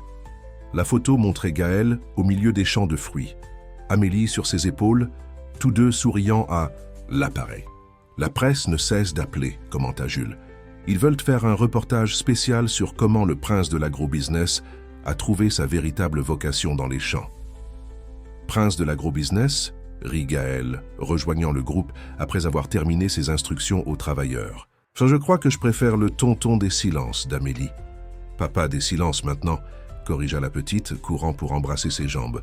Depuis que Gaël avait officiellement entamé la procédure d'adoption, elle tenait à leur rappeler ce changement dès que possible.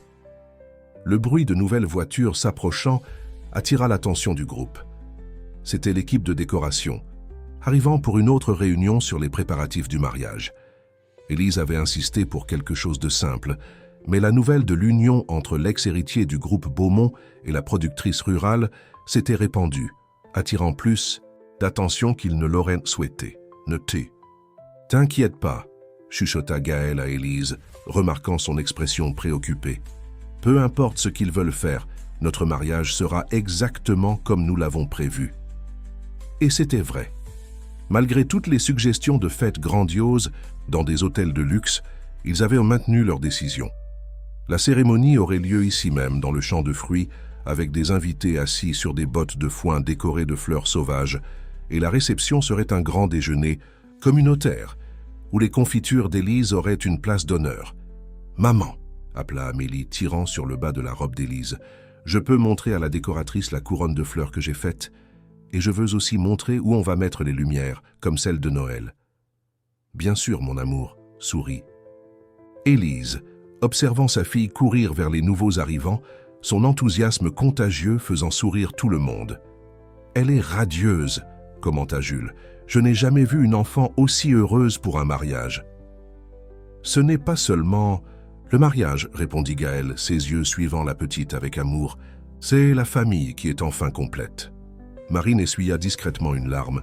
« Qui l'aurait cru, n'est-ce pas? Quand vous avez disparu du groupe Beaumont, j'ai pensé que vous aviez tout perdu. Mais en réalité, j'ai tout trouvé, » compléta Gaël, entourant les épaules d'Élise de son bras. « Parfois, nous devons perdre ce que nous pensons être important pour découvrir ce qui compte vraiment. » Le reste de la matinée fut consacré aux préparatifs. Tandis que l'équipe de décoration discutait arrangement et éclairage, les travailleurs de la coopérative poursuivaient la récolte, créant une symphonie particulière d'activités qui reflétait parfaitement la fusion des mondes qui était devenue leur vie. En fin d'après-midi, quand tous étaient partis, la famille se réunit sur la véranda pour son rituel quotidien d'observation du coucher de soleil. Amélie, épuisée mais heureuse, somnolait sur les genoux de Gaël, tenant encore quelques framboises dans ses petites mains tachées de rouge. Le jour du mariage se leva avec une lumière dorée qui semblait bénir la propriété. Le champ de fruits avait été transformé en un décor de conte de fées rustique, avec des arches de fleurs sauvages marquant le chemin jusqu'à l'autel improvisé et de petites lumières suspendues entre les rangées de plants, prêtes à briller quand le soir viendrait. Amélie était en ébullition depuis les premières heures du matin, courant d'un côté à l'autre dans sa robe de demoiselle d'honneur, s'assurant que tout était exactement comme elle l'avait prévu. La couronne de fleurs qu'elle avait elle-même confectionnée reposait soigneusement sur son lit, à côté d'un panier décoré où elle porterait les pétales de roses sauvages. « Tu es nerveuse ?» demanda Jules à Élise, la trouvant dans la cuisine ou même le jour de son mariage. Elle avait insisté pour vérifier personnellement les dernières fournées de biscuits aux framboises. Étrangement, « Non », répondit-elle, souriant en ajustant son tablier sur sa robe de chambre. « C'est comme si tout cela était déjà écrit dans les étoiles, tu sais. » Dans l'ancienne grange, transformée en espace pour que les invités puissent se préparer, Gaël ajustait sa cravate devant un miroir improvisé. Il avait opté pour un costume bleu clair, moins formel que ceux qu'il avait l'habitude de porter dans sa vie antérieure, mais élégant à sa manière. « Le marié le plus beau que j'ai jamais vu », déclara Marine, entrant dans la grange, avec quelques décorations de dernière minute. « Mais j'avoue que je vous préfère en bottes et chapeau, prenant soin des plantations. »« Moi aussi », rit-il, passant la main dans ses cheveux soigneusement coiffés. « Mais aujourd'hui est un jour spécial. » Au fur et à mesure que la matinée avançait, les invités commencèrent à arriver. C'était un mélange intéressant. Agriculteurs locaux dans leurs plus beaux atours, quelques cadres restés fidèles à Gaël après son départ du groupe Beaumont, et divers habitants du village qui étaient devenus une part importante de leur vie. Madame Solange, bien sûr, arriva tôt, portant un chapeau extravagant et déclarant à tous ceux qui voulaient l'entendre qu'elle avait toujours su qu'il y avait quelque chose de spécial chez ce mystérieux jeune homme. Vers midi, quand le soleil était haut, mais qu'une brise douce rafraîchissait l'atmosphère, la musique commença à jouer. Ce n'était pas la traditionnelle marche nuptiale, mais une version acoustique de la chanson qu'Amélie avait présentée à cette fête de la science, arrangée spécialement pour l'occasion. La petite entra d'abord, répandant des pétales, avec un sérieux adorable dans son rôle. sa couronne de fleurs sauvages, brillant sous le soleil. Quand elle arriva à l'hôtel, elle se posta fièrement aux côtés de Gaël, tenant sa main comme si elle voulait s'assurer qu'il ne s'enfuirait pas, et puis Élise apparut. Sa robe était simple mais élégante, avec de petites fleurs brodées qui rappelaient celles qui poussaient dans son jardin. Dans ses mains, elle portait un bouquet de fleurs sauvages et de branches de framboisier, une combinaison qui représentait parfaitement l'union de leur vie. Gaël sentit son souffle se couper en la voyant. Voilà la femme qui l'avait accueillie dans son moment le plus vulnérable, qui avait vu au-delà de ses masques et de son statut, qui lui avait enseigné le véritable sens de la richesse. La cérémonie fut conduite par un juge de paix local, qui avait incorporé des éléments des histoires d'Amélie dans son discours, parlant de princes déguisés et d'amour véritable qui transcende les apparences. Et maintenant, sourit le juge, après que les alliances aient été échangées, j'ai le plaisir de vous présenter la famille Dupont-Beaumont. Amélie fut la première à applaudir, sautant de joie tandis que les mariés s'embrassaient. Les lumières entre les plans s'allumèrent automatiquement, créant un effet magique même sous la lumière du jour. La célébration qui suivit fut exactement comme ils l'avaient prévu. Des tables éparpillées dans le champ, des gens se servant de plats préparés avec amour par la communauté, de la musique live jouée par des artistes locaux, et bien sûr, une table spéciale dédiée aux confitures d'Élise, chaque pot décoré avec une petite histoire sur l'origine de cette recette particulière. « Regardez tout ça », commenta Jules à Marine, observant la fête. « Qui aurait dit que cet homme effrayé qui m'a contacté il y a des mois, planifiant sa vengeance, trouverait quelque chose de bien plus grand que la justice ?» « Il a trouvé son véritable but », répondit Marine, souriant en voyant Gaël faire tournoyer Amélie sur la piste de danse improvisée. Et dans le processus, il a aidé toute une communauté à trouver le sien aussi.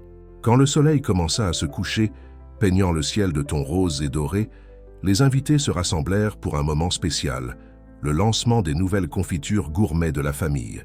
Chaque personne reçut un petit pot en souvenir, avec une étiquette qui racontait non seulement les ingrédients, mais aussi un morceau de l'histoire d'amour qui avait transformé ce bout de terre en un lieu d'espoir et de renouveau. Au prince des silences et à la reine des confitures. Quelqu'un proposa un toast, faisant rire tout le monde et lever leurs verres. Élise et Gaël se regardèrent, leur cœur débordant de bonheur. Amélie, toujours avec sa couronne de fleurs maintenant légèrement de travers après tant de danse, les enlaça par la taille. « Maintenant, déclara-t-elle avec satisfaction, notre histoire est complète. Non, ma princesse, corrigea doucement Gaël, embrassant le sommet de sa tête. Notre histoire ne fait que commencer. La première année après le mariage apporta des changements que même les plus optimistes n'auraient pu prévoir. La petite production de confiture d'Élise s'était transformée en une marque respectée nationalement, avec des commandes arrivant de tout le pays. Le champ de fruits rouges, autrefois un terrain aride, était maintenant une référence en agriculture durable, recevant des visites techniques d'agriculteurs de diverses régions. Par un matin d'automne, alors que le soleil jouait encore à cache-cache avec la brume, Élise trouva Gaël assis sur la véranda, absorbé par quelques papiers. Amélie, maintenant âgée de 8 ans, dormait paisiblement après une nuit d'histoires et de projets pour le futur verger qu'elle insistait pour appeler « Jardin enchanté ». « Plus de rapport de la coopérative ?» demanda Élise, lui tendant une tasse de café. « En fait, sourit-il, l'attirant pour s'asseoir à ses côtés, ce sont les documents finaux de l'adoption d'Amélie. Jules vient de les envoyer par email. Il ne manque plus que notre signature. » Élise sentit son cœur s'accélérer. Bien qu'Amélie considère Gaël comme son père depuis longtemps, l'officialisation de l'adoption était un moment que tous attendaient avec impatience. « Elle va être radieuse », chuchota Élise, se blottissant contre l'épaule de son mari. « Hier soir, pendant que tu étais à la réunion de la coopérative, elle m'a demandé si elle pouvait commencer à utiliser Dupont-Beaumont à l'école. Et qu'as-tu répondu ? Qu'elle a toujours été une Dupont-Beaumont dans son cœur. Le papier ne fait que confirmer ce que nous savons déjà. » Le bruit de petits pas interrompit la conversation. Amélie apparut à la porte de la véranda, encore en pyjama, ses boucles plus rebelles que jamais. « Vous faites une réunion sans... moi ?» demanda-t-elle, feignant l'indignation. C'était son nouveau mot préféré, réunion, depuis qu'elle avait commencé à participer aux rencontres de la coopérative jeunesse que Gaël avait créée pour les enfants des agriculteurs locaux. En fait, sourit Gaël la prenant sur ses genoux, nous t'attendions pour une réunion très spéciale. Tandis qu'il expliquait les documents d'adoption, les yeux d'Amélie se remplirent de larmes de bonheur. Alors maintenant tout le monde saura que tu es vraiment mon papa? J'ai toujours été ton vrai papa, princesse, répondit Gaël, la voix serrée. Ceci n'est que pour que le reste du monde le sache aussi. Le moment fut interrompu par le bruit d'une voiture s'approchant. C'était Marine, arrivant plus tôt que d'habitude, portant une expression animée qui suggérait d'importantes nouvelles. « Pardonnez. L'heure, dit-elle, montant les marches de la véranda précipitamment. « Mais je devais vous montrer ceci en personne. » Elle tendit un magazine d'affaires. En couverture, une photo de la famille dans le champ de fruits avec le titre « Du corporatif au champ. Comment une histoire d'amour a révolutionné l'agro-business familial. » L'article est incroyable, continua Marine, feuilletant le magazine.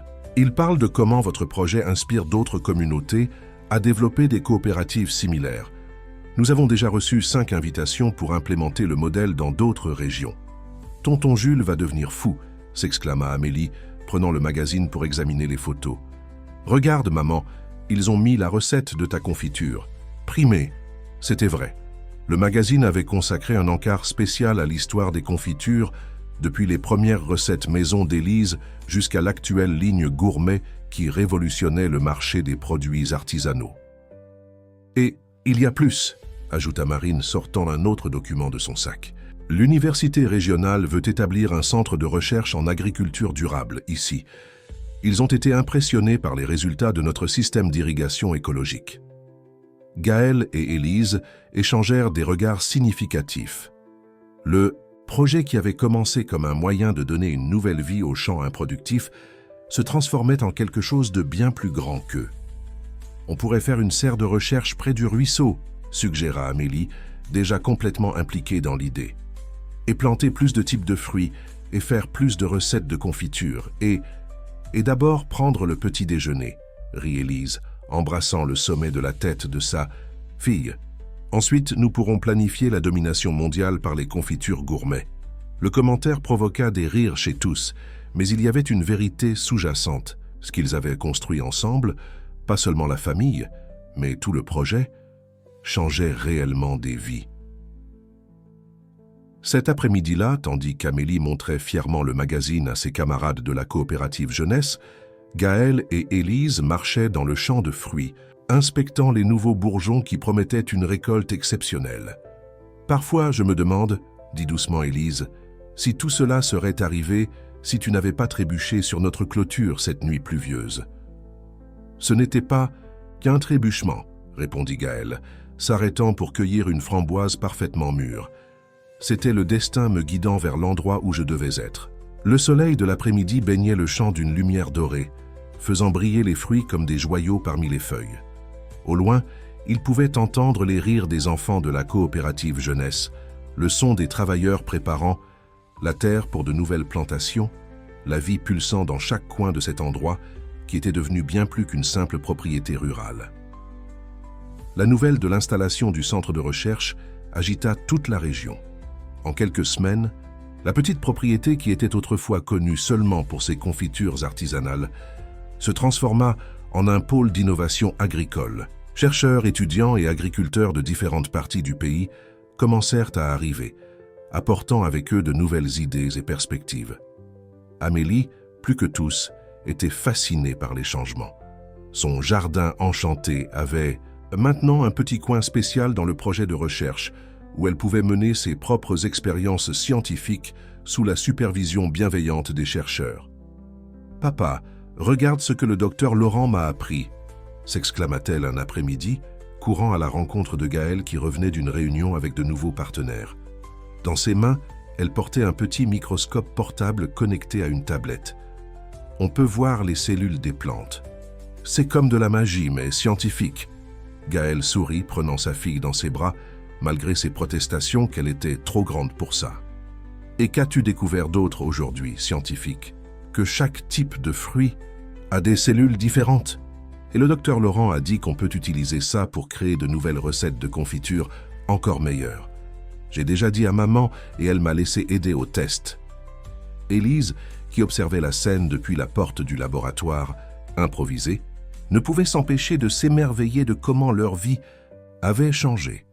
La petite cuisine où elle préparait autrefois ses confitures s'était transformée en un espace de recherche et développement où tradition et innovation se rencontraient pour créer quelque chose d'extraordinaire.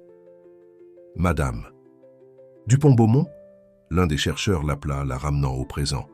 Les résultats des tests avec les nouvelles variétés de framboises sont arrivés. Vous devez voir ça. Les données étaient impressionnantes.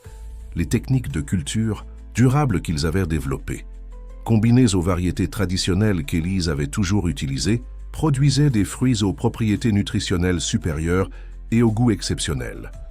Cela va révolutionner non seulement la production de confitures, expliqua le chercheur avec enthousiasme, mais tout le concept d'agriculture familiale durable.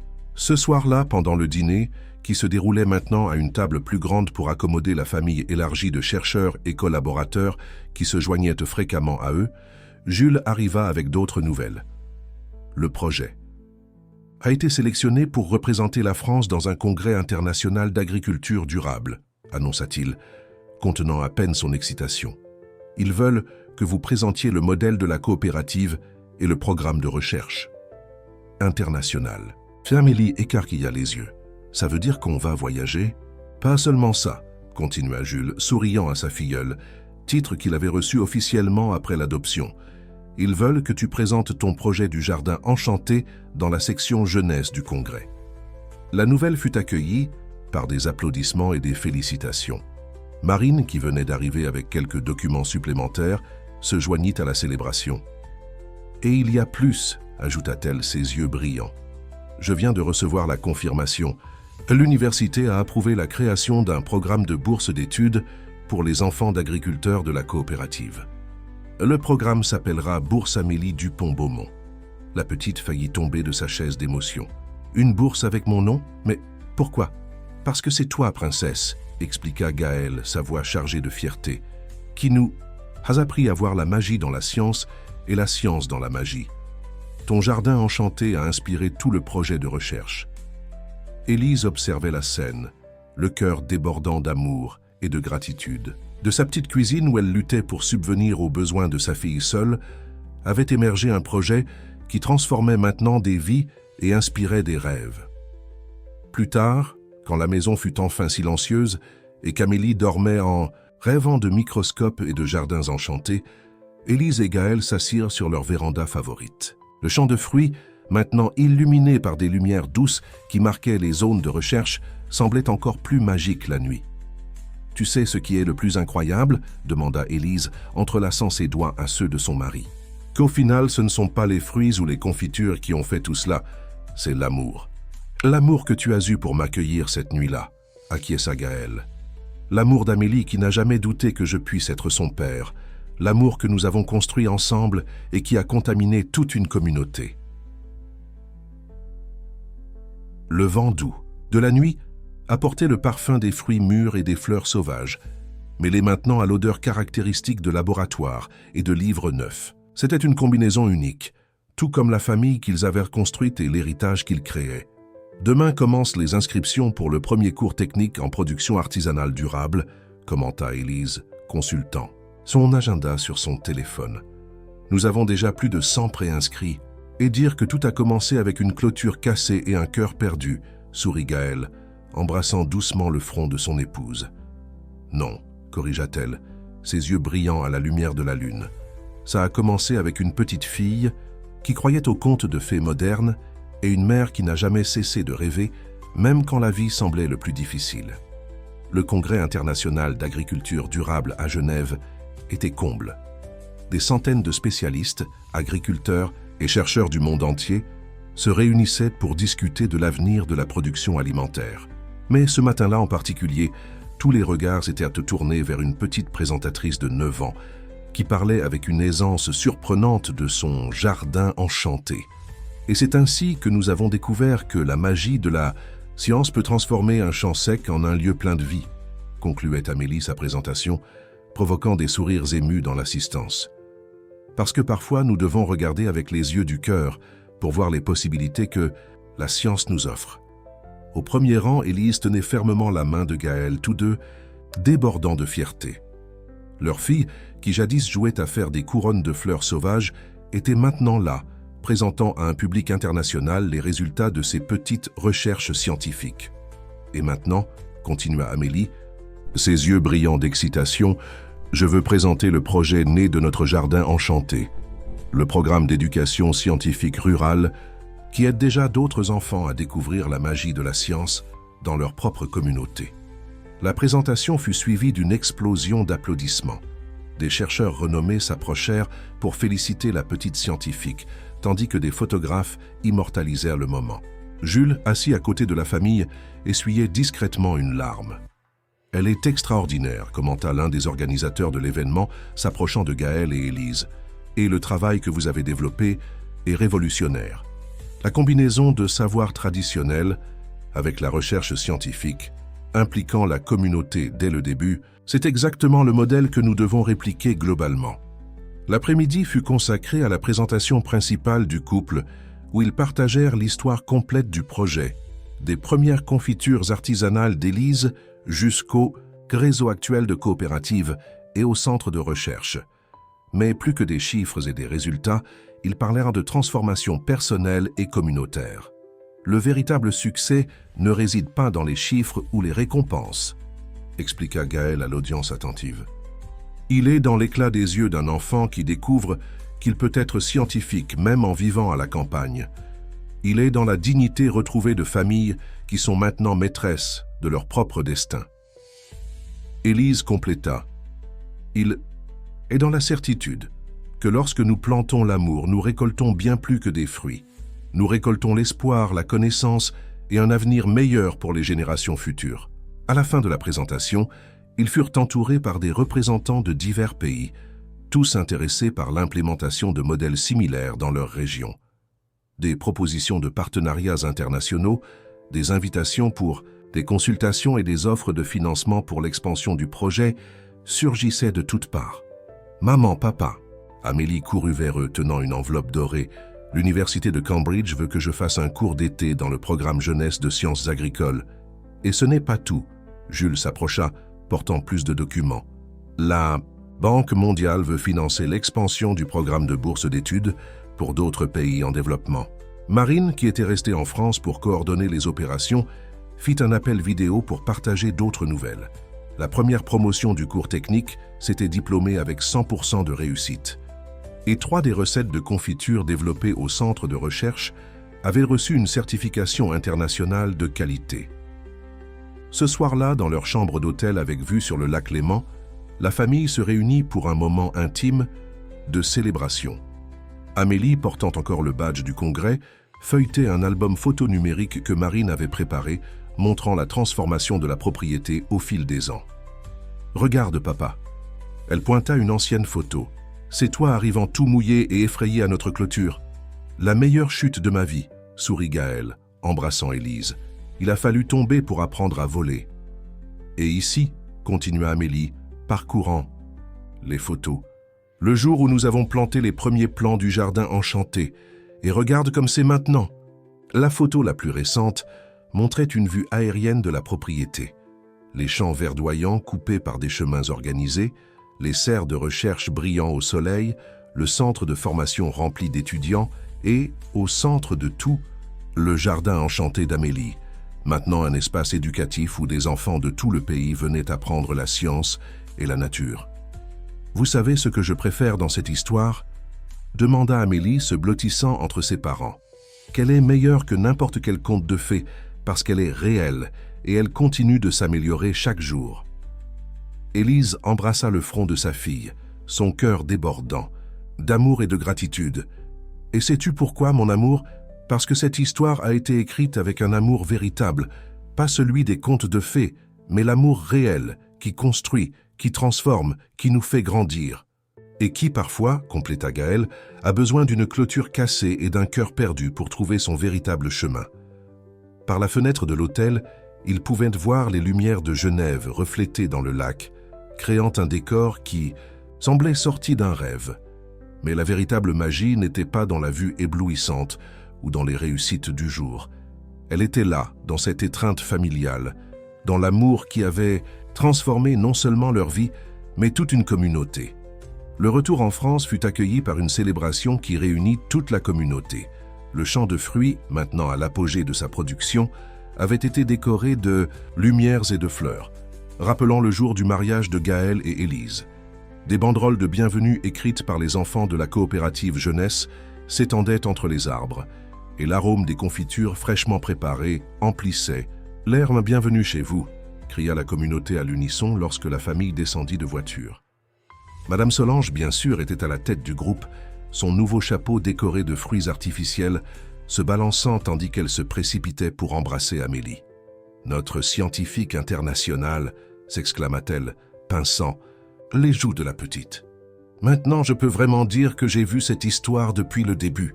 Je l'ai toujours su, toujours. » La célébration se prolongea tout l'après-midi, avec des présentations des enfants de la coopérative jeunesse, des démonstrations des nouveaux produits développés au centre de recherche et beaucoup d'histoires partagées. Le succès de l'un était la victoire de tous, et chaque personne présente avait son propre récit de comment le projet avait transformé sa vie. Quand le soleil commença à se coucher, Gaël demanda l'attention de tous. Main dans la main avec Élise et Amélie, il monta sur une petite scène improvisée. « Il y a quelques années, je suis arrivé ici comme un homme perdu, fuyant un monde qui avait perdu son sens, commença-t-il, sa voix chargée d'émotion. J'ai trouvé bien plus qu'une cachette. J'ai trouvé une famille, une communauté, un but. » Élise poursuivit.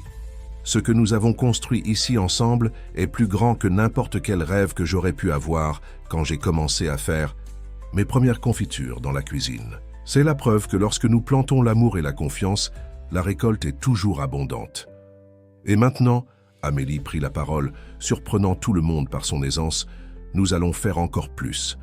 Parce que le jardin enchanté grandit et il y a de la place pour tous les rêves.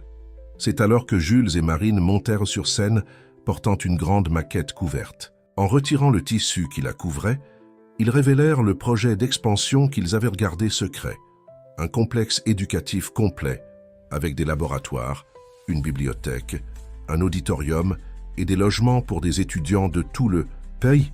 L'Université verte, annonça Jules, le premier centre d'éducation supérieure entièrement dédié à l'agriculture durable et au développement rural. Et le meilleur, il sera construit ici, intégrant théorie et pratique, tradition et innovation. La nouvelle fut accueillie par des applaudissements et des larmes de joie. Des agriculteurs qui n'avaient jamais rêvé voir leurs enfants à l'université envisageaient maintenant un avenir différent. Le rêve qui avait commencé avec une clôture cassée s'était transformé en un phare d'espoir pour toute une région. Plus tard, quand les étoiles brillaient déjà dans le ciel et que la plupart des invités étaient partis, la famille se réunit à son endroit préféré, la véranda de la maison. Le même lieu où tant de décisions importantes avaient été prises, où tant de rêves avaient été partagés. « Maman », appela Amélie, son visage illuminé par le clair de lune. « Tu te souviens quand tu me racontais des histoires de princes ?»« Charmant ?»« Je me souviens, mon amour, » sourit Élise, caressant les boucles de sa fille. « Maintenant, je comprends que les plus belles histoires ne sont pas celles des livres, » continua la petite pensive. « Ce sont celles qu'on écrit avec de l'amour véritable. » Gaël attira les deux dans une étreinte serrée, son cœur débordant de gratitude. Voilà ces deux princesses qui avaient transformé sa vie d'une manière qu'aucune fortune ne pourrait acheter. Et notre histoire, chuchota-t-il, ne fait que commencer. Le vent doux de la nuit balançait les feuilles des arbres fruitiers, portant avec lui le parfum des fleurs et le son lointain des rires des enfants qui plutôt jouaient dans le jardin enchanté. C'était une symphonie de vie, d'amour et d'espoir. L'horizon. Les lumières du futur centre universitaire commençaient déjà à être installées.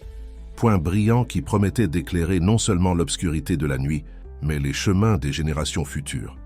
Et ainsi, sous le ciel étoilé de cette nuit spéciale, la famille Dupont-Beaumont célébrait non seulement ses réussites, mais la certitude que les plus grands trésors de la vie ne sont pas gardés dans des coffres-forts ou des comptes bancaires.